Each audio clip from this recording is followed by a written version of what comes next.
Alasan memilih kuku kelingking karena disodorinya 3. Yang pertama itu aroma mawar, rasa gimana? Itu mengingatkan saya pada tuxedo bertopeng. Akhirnya tidak memilih yang itu karena sepertinya cukup erotis untuk dibacakan malam-malam ini. Lalu yang kedua Gloriu, tapi itu betul sudah dibajak gitu, sudah dibajak. Akhirnya kita punya pilihan lain, ya kuku kelingking.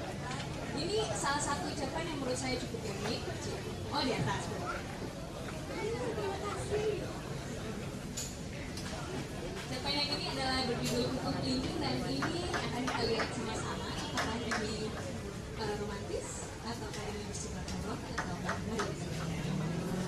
Judulnya kuku kelingking. Hampir setiap pagi rumah itu heboh oleh suara-suara ibu yang memaksa anaknya sarapan. Dentingannya bergema memantul-mantul ke setiap dinding sampai akhirnya terlontar keluar melalui jendela yang terbuka. Uap mulut yang panas itu berhamburan, saling selinap dengan aroma wangi bunga yang berhembus dari tubuh. Dengarlah, Bobby, Bobby, Bobby. Anak laki-laki berumur 5 tahun, kurus kerempeng, melangkah tanpa suara dan gelabak berada di belakang pantat ibunya. Ada apa, Ma? Jawaban serupa bisik itu menandai kehadirannya. Dan baru diketahui ketika ada jeda pada lowongan sang ibu. Oh, rupanya kamu di sini. Sudah pergi? Suara ibunya berubah lembut. Bibirnya tersenyum, otot-otot yang semula tegang di sekitar leher pun mengendur. Namun gemar raungannya masih bersinggungan terlelung-lelung ruang. Karena rumah itu sepi setelah ayah berangkat ke kantor dan kedua kakaknya melangkah ke sekolah. Bobby hanya mengangguk, seraya menatap paras ibunya.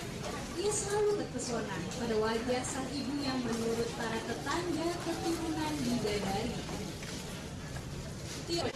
Bobby mengangguk. Terlihat olehnya sesuatu yang aneh. Kenapa tangan mama? Oh, ini tadi terluka. Tiba-tiba paras ibu yang memucat serupa kertas. Dia teringat sesuatu tetapi sekali lagi sudah terlambat. Mama, ini daging apa? Bobby mengamati sepotong daging yang tersisa di mangkuk supnya, sementara kuahnya telah kandas. Mirip ujung jari, ada kukunya, boleh dimakan, Ma? Mula-mula ibu terperanjat mendengar ucapan Bobby, hatinya berdesir cemas. Kemudian ada rasa mual yang melesak dalam lambungnya. Kepalanya berputar seperti lepas dari engsel. 1000 kunang-kunang datang memenuhi matanya. Dia pun menjerit sekuat-kuatnya sebelum jatuh pingsan. Bobby!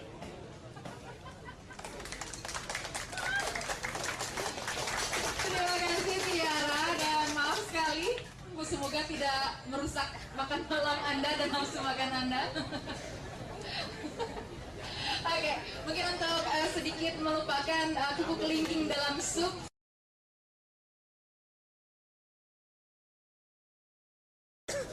Tapi buah dadanya cukup memprihatinkan.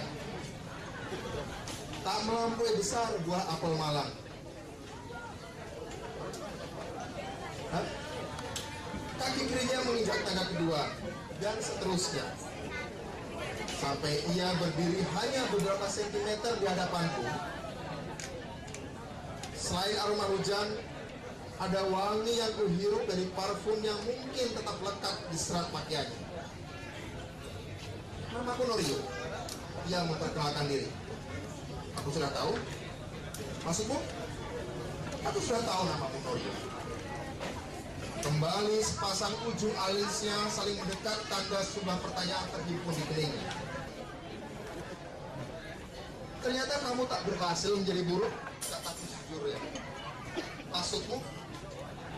Ternyata kamu tetap cantik, bahkan lebih menggemaskan dalam keadaan seperti itu.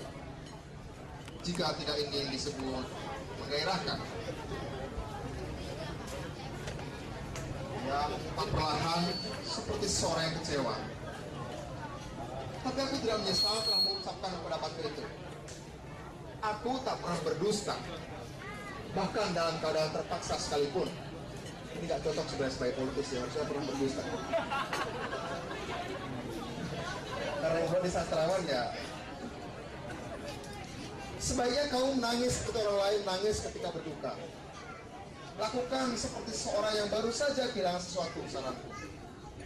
Kenapa mesti ditahan di dalam dadamu yang rapuh? Kenapa kamu mengejekku? Ia mendorong dadaku dengan tangannya yang juga basah. Lalu ia masuk ke dalam rumah. Lantai ruang tamu segera dihiasi genangan oleh tetes-tetes air dari tubuhnya. Kamu tidak ingin melepas sepatumu. Kamu pasti merasa sayang jika sepatu itu rusak. Bukan? Kenapa kamu ngajariku? Noryu meradang. Aku tahu bagaimana aku menulis. Kamu pikir aku siapa? Siapa yang mengajarimu? Aku hanya mengingatkan. Tangan Noryu terangkat dari keyboard, merajuk. Mungkin sebaiknya kamu saja menulis. Bukankah itu lebih meringankan bebanku? Apakah benar kamu setuju? Apakah kamu ingin aku menceritakan semuanya tanpa satu adegan pun terlewatkan? Aku memanca. Terserah apa maumu. Sejak kamu duduk di kafe itu menunggu kedatangannya, atau langsung dari setiap jalan pikirannya yang mulai tidak kau pahami dan menerbitkan pendapatan sendiri? Air mata perlahan-lahan meleleh di pipinya. Di pipi Noryu yang itu, padahal pagi tadi masih tampak bulan. Atau salam sejahtera Bapak Ibu saudara-saudara sekalian. Terima kasih banyak kami ucapkan mewakili teman-teman Serambi, pimpinan dan seluruh karyawan yang mengucapkan ribuan terima kasih atas kesediaan semuanya untuk hadir pada malam hari ini, di malam yang penuh kegembiraan dan kebahagiaan kita meskipun diguyur oleh muda-muda maupun yang sudah tua, tidak apa-apa, tidak ada masalah sebetulnya, karena tidak ada bias usia. Selain tidak ada bias juga, tidak ada bias usia. Dan mudah-mudahan semuanya bisa ditampung selama memenuhi apa yang dianggap bermutu oleh teman-teman di Serambi.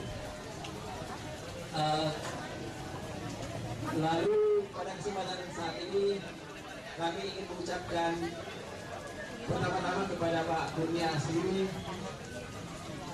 Mas Kurnia, terima kasih atas kesempatan yang Anda berikan.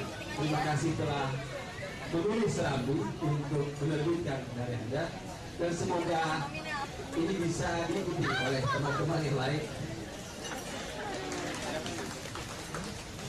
Terima kasih kepada para pembuka, para tokoh, saya lihat di sini ada dari artis sama teman yang lain telah berkumpul di sini. Terima kasih banyak kepada termasuk para pengunjung Taman Uner, juga para undangan yang telah meluangkan dan menghabiskan weekendnya di tempat ini.